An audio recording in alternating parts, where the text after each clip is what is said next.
Copyright.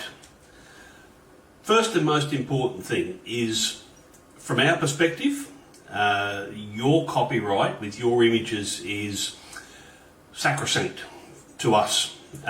We treat it with such reverence and importance that we try and protect it with every fibre of our being and business. We have probably over 40,000 artworks in our system, and nobody gets access to those without your permission. We won't post anything on social media or use the image in any way without your permission. So trust is a huge factor in this business, and we want you to be able to trust us with your images, so that you know that we're not going to do anything wrong with them, because the moment we do, I'm not clever enough not to get caught. So if I did something wrong, I'm sure I'd get caught, and then that would just wreck the business. So nothing's going to happen to your images that you don't want to happen. It's probably the easiest way to put it. So copyright. You create an artwork, all right? And the moment you sign it, it's yours, and the copyright of that artwork is yours. Unless you have done something that isn't quite right. Now, what might that be? Let's say you found an image on the web and you thought, oh, that's really cool, I'd like to paint that. It might be something simple, it might be something complex, but you've grabbed that image and you've gone ahead and used it as inspiration for your painting, and they're pretty close. Let's say you were in an art class and the teacher provided an artwork and everybody in the class had to paint that artwork. While you created that artwork, it's still a copy of someone else's work, and I feel that the copyright of that image is not yours. It's not your image to do anything with, so I wouldn't be entering it in art competitions. I wouldn't be entering it. I probably wouldn't even be putting it up for sale. I would just use it as a practice piece and keep it in the archives, because if it's not your idea and it's not your style and it's not your original concept, then it's not your copyright. So worth keeping that in mind. You take a photograph of another artist painting thinking, oh, that's really nice. People come into the gallery and want to take pictures, and you got to say, look, sorry, no, they're copyright. And they go, oh, really? I can walk everywhere else and take photos? Well, not in here, you can't. Okay, so images online are not free. So we'll cover a little bit more of this a little bit later, but you've just got to remember that every image has been created by someone, whether it's a graphic, a GIF, a photograph, a painting, a meme, whatever it is, someone has created that. And in some cases, things are free to propagate, like memes typically get spread around. However, the image behind the meme is copyrighted by someone, and we all do this, right? So, none of us are innocent of never having breached copyright. Guaranteed that we've all done something at some stage. I remember back when I was a young fella, holding a microphone up to the radio to record songs on tape. Anyone ever do that? Breach of copyright. Yep. Copying CDs, making MP3s from a CD, whatever you did to, get music that you didn't have to go and buy it, or downloading movies or whatever. That's a breach of copyright. That's breaking the law. And pretty much everyone's done it. It's when you get caught that it really becomes a problem. So, the easiest thing is to try not to get caught. No, his best thing is not to do it. However, let's talk more about your art and what copyright means in relation to you. Now, just talking on, go a little bit further about copyright not being free. You might think, oh, that's an old painting. Copyright won't exist on that. Well, copyright exists in Australia at least for 70 years after death. It's retained by the artist. Now that can be passed on to a family member, it can be sold to someone, but that is a willable and transferable entity, that copyright. So someone can own it. So for example, Kevin Best's artwork, it's listed on the website. Copyright now is held by his wife Dawn and daughter Linda. So they look after Kevin's artwork. The likes of Darcy Doyle and Pro Hart and all those great artists, early artists of Australia who have now passed on, someone still owns the copyright to that art. It's not a free-for-all. So we can't go find an image and go, wow, let's go print that. We simply can't. It's like Michael Jackson went and bought the rights to the Beatles music out from under Paul McCartney, and he wasn't happy about that. But he bought the rights to all the Beatles music along with a lot of other music for, I think it was about $49 million. And I was reading today that package of music that he owned, now owned by Sony or someone, is worth over $1 billion. $1 billion. So copyright is worth something. For example, the image behind me. We'll talk more about that shortly, because that is a copyrighted artwork and it has an interesting story. Some of you have heard it, some of you have not. Anyway, let's carry on with my notes here. So you create an artwork, you paint it, you come up with the idea, you create this artwork, you sign it, copyright is yours. Cool. Let's say you need some inspiration and you see a photograph or you see something and you go, I'd like to paint that. Well, rather than just stealing that idea and painting it, you need to contact the creator. So let's talk in terms of a photograph. There's quite a few artists in the group who work from photographs that they have purchased. And many from photographs they've taken themselves. That's cool. But if you purchase the rights to paint an image from a photograph that someone has taken, then it's really important to think clearly about what you're purchasing and the implications of it, and that both parties understand what's happening. So, for example, one of the artists in the group, I won't mention any names, but this artist got permission to use an image taken by a photographer and painted a magnificent artwork. It was spectacular. It was the feature piece of an exhibition. It was beautiful. It sold, the original sold on opening night. Many reproductions have been created from this particular piece. It's a success. All right?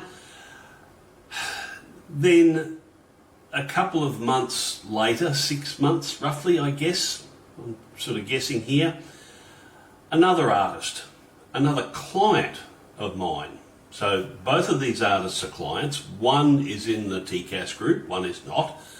The one who is not in the group also came across this same photograph by the same photographer and got permission to paint the same painting. Now, it just so happened that this second artist had been a student of the first artist.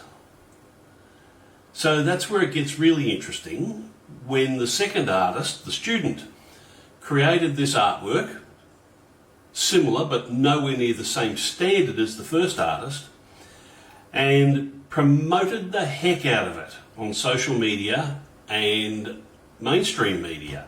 and got a huge amount of coverage for it, and then contacted me and asked me to copy it for them. Now, I had been contacted by the first artist, and we'd had lots of discussion about this, and it ended up that I had a long-standing relationship with the first artist and not so long with the second, and I felt that it was not my place to copy that second artwork, and I refused to copy it. Haven't spoken with the second artist since, so not sure where they've gone with that, but it's end of the story as far as that's concerned. The first artist is still selling her artwork and it's going marvellous, but I haven't spoken to the second artist since. But I felt that it was the right thing to do, to protect the integrity of the first artist and the integrity of our business and the integrity of the image. Now, the problem with the whole thing was that the first artist should have paid for exclusive rights to the image, not just rights to use the image.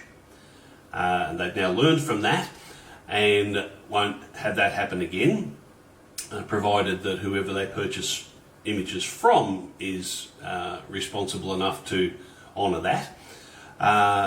So that if you ever see an image and you want to paint it, then always keep in the back of your head that if you don't get exclusive rights to it, then someone else can also paint it and do what they like with it.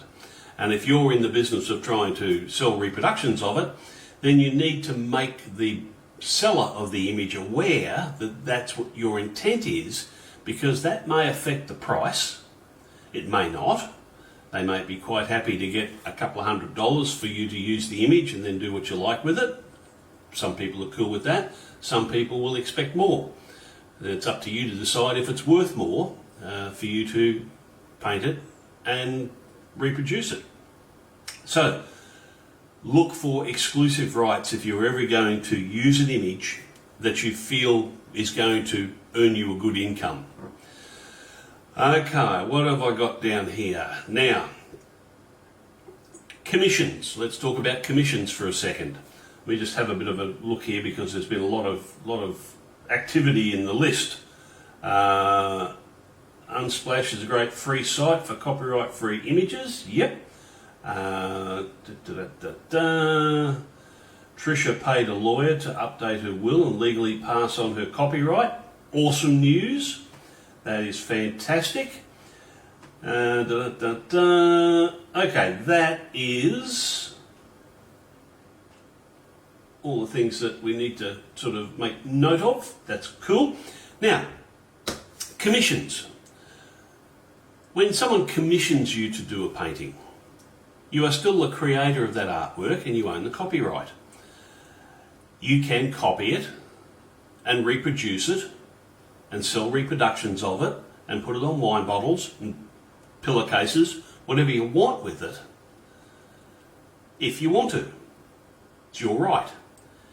Now, you may find someone who says, look, I understand that you do reproductions, or you may be upfront with them and go, my normal policy is to have artwork captured and offer reproductions of it. Are you okay with that?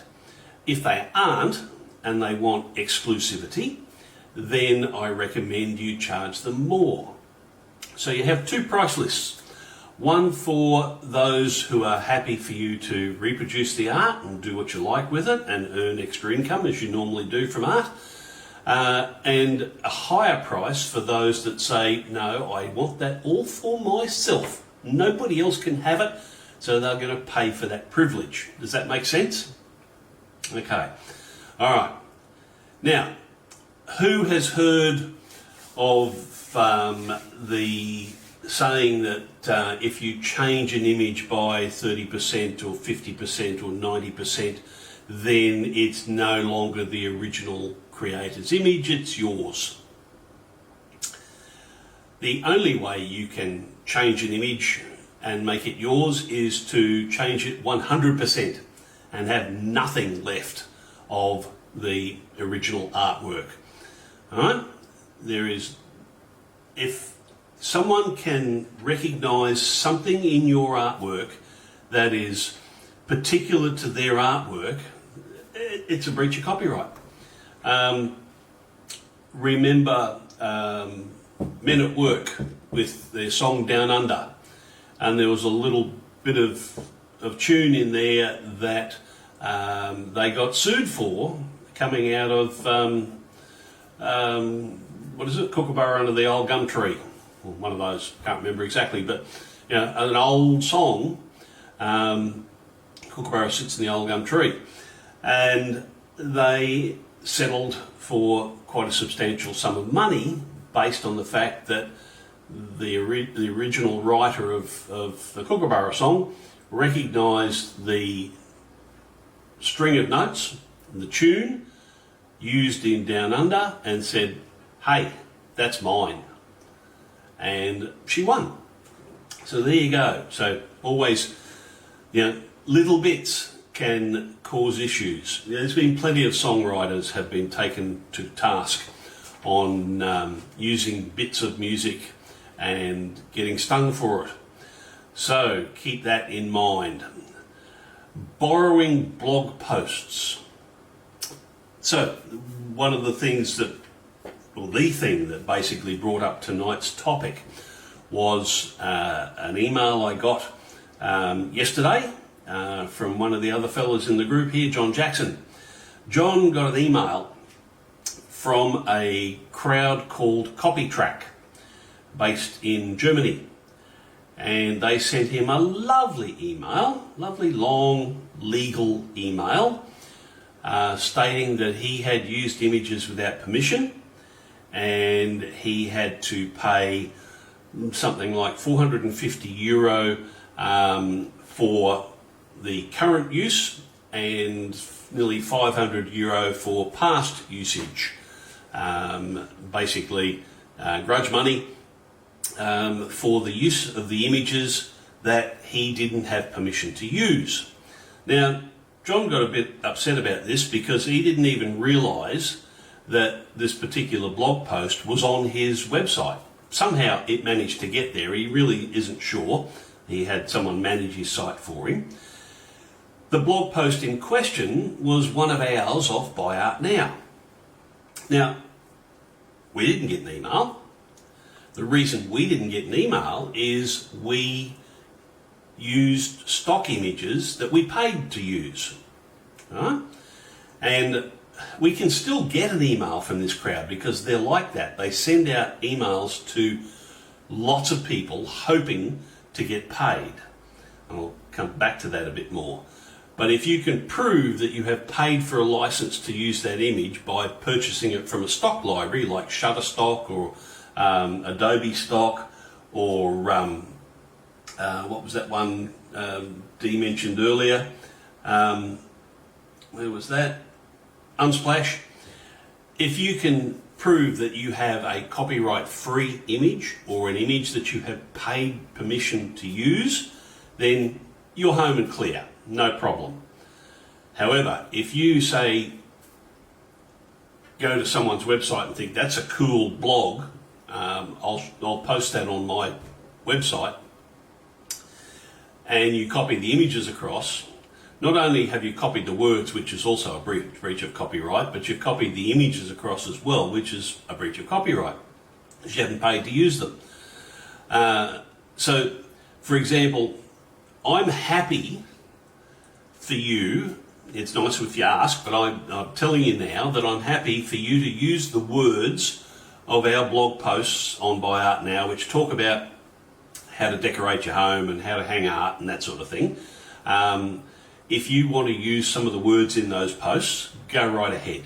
Do not use the images. Pay for your own images or use your own images if you want to do a blog post that talks about those things. Find your own images to demonstrate that. But you have our permission to use the words. So good there. All right, let me just have a look here, see if there's something else. There's a lot of writing going on tonight.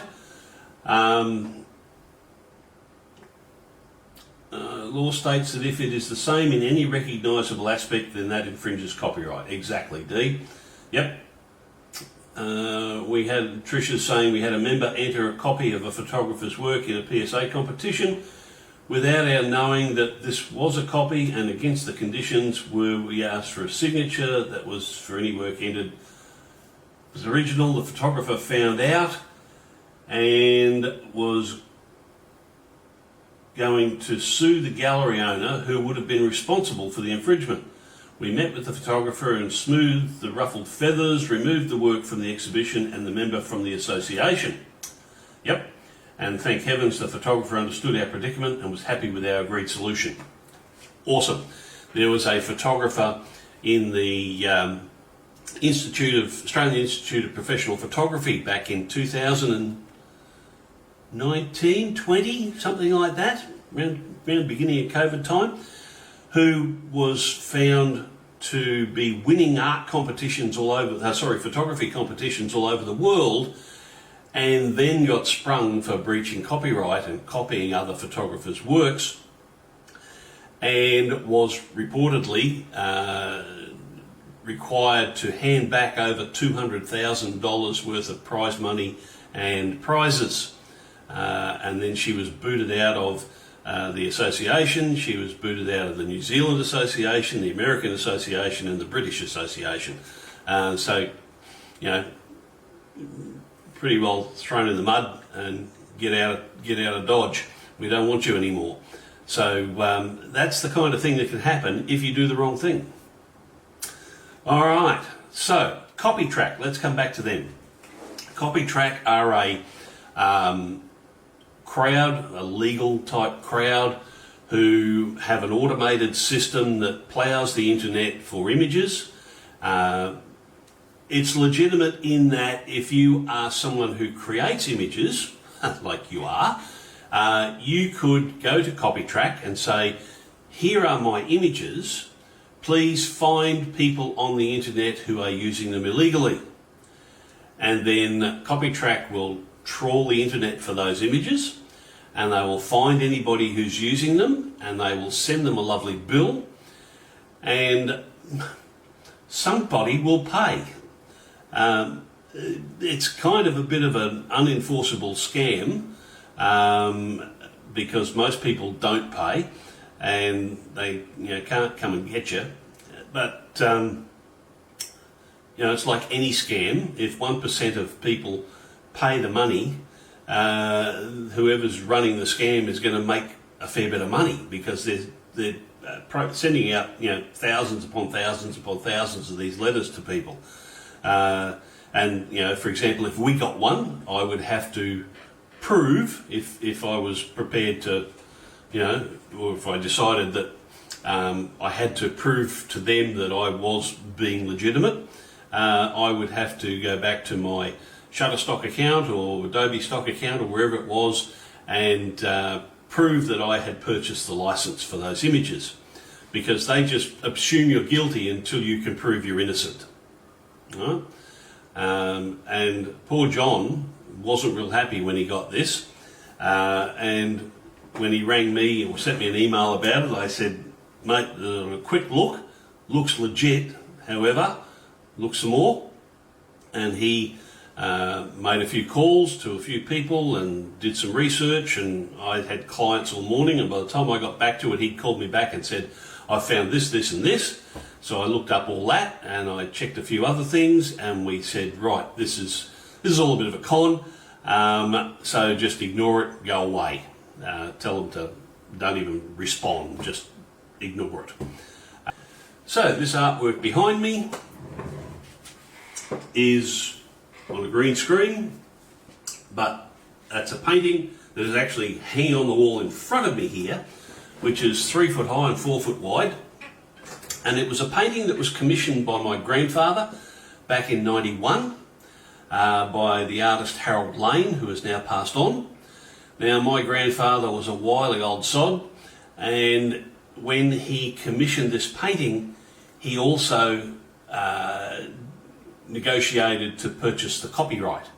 Now, I wasn't in the art reproduction game back then, but I was a photographer, and he figured if he's got the copyright, then we could photograph it for him and he could sell copies of it. Now, he passed on in 2006. The artwork has been passed to me as oldest grandson, and it's my job to look after it. It is also my job to look after the copyright now, because that's been passed to me, and I'm able to reproduce this artwork, and the place has been restored a bit. I don't know if anybody know of Glengallon up near Warwick. As you head towards Warwick, there's a turn off to Toowoomba. It's a couple of kilometres up the road from there. And it now looks like this. Move out of the way so you can see it. We were up there a couple of weeks ago, having a bit of a look through it. Well, I picked up a new car, lucky me. So it's all been done up. Now, when my grandfather came across it, he was in the antique business, and he had a passion for all things old. So he took it upon himself to start restoring this building, obviously with permission of the people who owned the property that it was sitting on. It hadn't been lived in for something like 60 or 70 years, apart from hermits and goats. The hermits were using the 12-inch skirting boards in the lounge room for firewood, and it was a mess, as you can see there. So he decided that it needed to be restored. It was a very historical building as far as Queensland's history goes. When the governor used to come from New South Wales to visit in Queensland, he would stay here at Glengallon. So Wally managed to convince the government to give him $2 million, or a trust, the Glengallon Trust, $2 million to refurbish the place, build a visitor centre next door, and turn it into something a bit more respectable, which they have done, and it's awesome. But the copyright issue now means that I can produce reproductions of this artwork and sell them through the visitor centre. That's cool. Now, if Harold's family still owned the copyright, then even though I've got the artwork here, I wouldn't be able to do anything with it without their permission to do so, and probably paying them for permission to do so. And I would have been fine with that, but it's just a lot easier owning the copyright. So that's one way of dealing with copyright as well. Okay, let me have a look here. Dee's saying American Outfitters accused her of infringing their descending bald eagle logo with their 3 wedge-tailed eagle painting. I pulled it from the site in question rather than fight it. Can't afford a lawsuit in the States. Yep, so what should happen if you get into a situation where someone feels you've breached copyright is you should, or if you feel someone's breached copyright, then there should be what's known as a DMCA notice, which is basically a takedown warning, where you are asked to take down the offending article, or you're asking someone to take it down. And if they don't within a reasonable period, then you can obviously go to town on them if you have the funds to sue them for whatever amount you feel you've been damaged by. So whether that's, written words, videos, audio files, artwork, whatever it happens to be, if someone feels you've breached their copyright, they can sue you for it. But they should do the right thing first and do a takedown notice, not what this crowd Copytrack did, and just send the letter out straight away saying, "Gotcha, pay us €1,000." Okay? They've got to give you the right to come clean on the issue. All right, so that I think just about covers most of the things I've got here, apart from one more thing, or 2 things actually. How can you protect your copyright? So, everybody goes, oh, I put my artwork online and people will steal it. So we provide you with an image that is not too big, but big enough to show off your work well, but isn't printable enough. Now, anybody can go print screen and capture an image. There's no way you can protect an image on a screen. I can get any image you want off a screen. So don't think that just because you've put an anti-right click on it so people can't copy and paste, it can still happen. You're safest just having small enough images that aren't printable, and we provide you with those. Don't ever send your work to China, your images to China to have things made because it's cheap over there. They'll rip it off fast as look at you, and it'll be on all sorts of things all over the world before you know it. They have no respect for copyright, so don't trust them with anything. And that's probably about it. The only other way you can protect your copyright is never show your art. Tuck it away, hide it, keep it in the dark, don't show anybody. And that's no way to sell art, so just let it happen. But if someone obviously breaks the law, then let them know. Don't be afraid to let them know that you're prepared to go the distance. Unless they got a lot more money than you, then you just, sometimes, David versus Goliath, Goliath's going to win. But let them know anyway. All right, now let me have a look. Michelle has a question about amateur group art shows. If one of the artists wants to show their work but not have it for sale, how important is it that it is original reference material?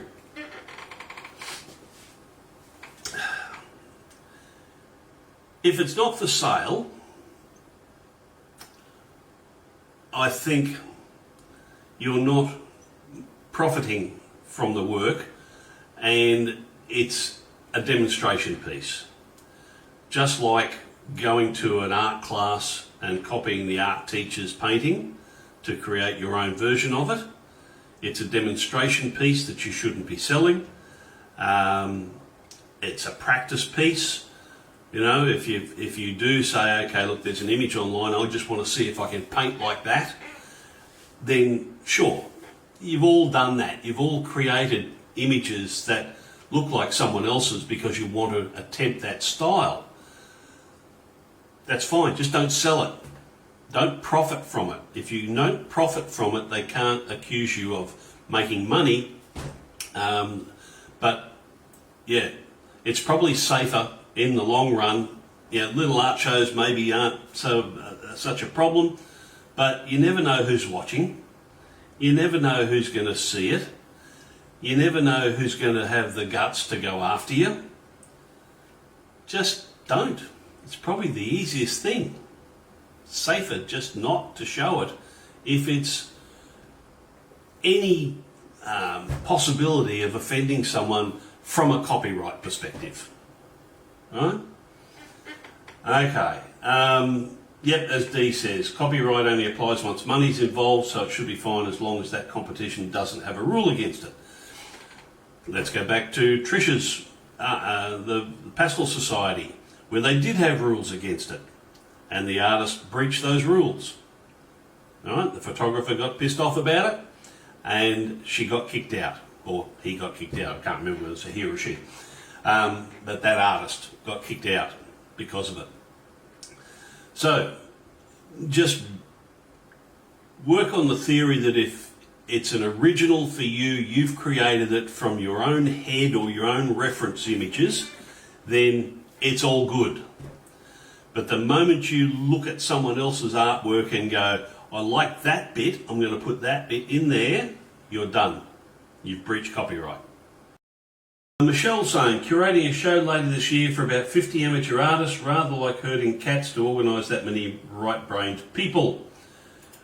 Yep, I work with you ladies and fellas every day of the week, and I know what it's like. It's fun, and I enjoy it. I have a ball. It's great. All right, well, I think that's about it from me. And good night from me and good night from him. Those old enough to remember that. We shall call it a night. And if you have any other questions, don't hesitate to post them in the comments, and I will respond, or someone will respond, and we will all learn some more. So thanks very much everybody for coming. Catch you on the flip side. See ya.